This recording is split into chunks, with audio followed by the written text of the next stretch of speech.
माशाल्लाह ये तेल निकल रहा है, खालिस सरसों का तेल। मौलवी आसिम स्टील की दुकान है मित्रों के अंदर। ये माशाल्लाह हमने आलात लगाए हुए हैं यहाँ पे।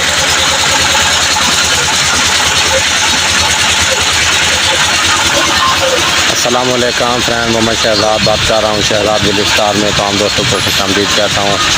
मैं इस वक्त अपने शहर मित्रू में आया हुआ हूँ सरसों का जो है तेल निकलवाने के लिए। पैलेस के ऊपर ये बहुत ही जानी पहचानी दुकान है और बहुत ही अच्छा काम करते हैं। तो मैं इनकी दुकान पर आया हूँ तेल निकलवाने के लिए। गोभी का जो गोभी राया जिसको बोलते हैं, गोभी सरों, वो काट की हुई थी मैंने, तो उसका तेल निकलवाने के लिए आया हुआ हूँ। जानवरों को भी दिया जाता है और खुद इस्तेमाल के लिए ये बहुत ही प्यारा कलर है। इसमें पानी बहुत कम इस्तेमाल करते हैं और तेल जो है वो ख़राब नहीं होता। बाकी एक दो दफ़ा मैंने एक दो कलर और से जो है वो काम करवाया है, तो पानी ज़्यादा डाल देते हैं तो तेल ख़राब हो जाता है। ये देखेंगे खुश्क है बिल्कुल सरसों और इसमें चल रहा है मशीन में। और ये 2-3 बार जो है वो 4 बार बल्कि करते हैं।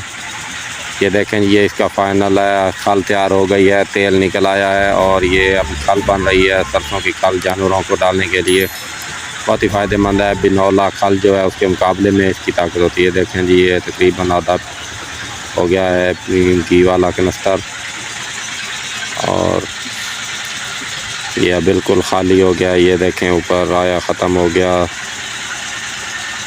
और ये तेल निकल रहा है। अभी हमारा काम तकरीबन एंड हो गया। तकरीबन 15-20 मिनट लग गए थे। 22 किलो जो सरसों था और उसमें से तकरीबन 6 किलो तेल निकलेगा।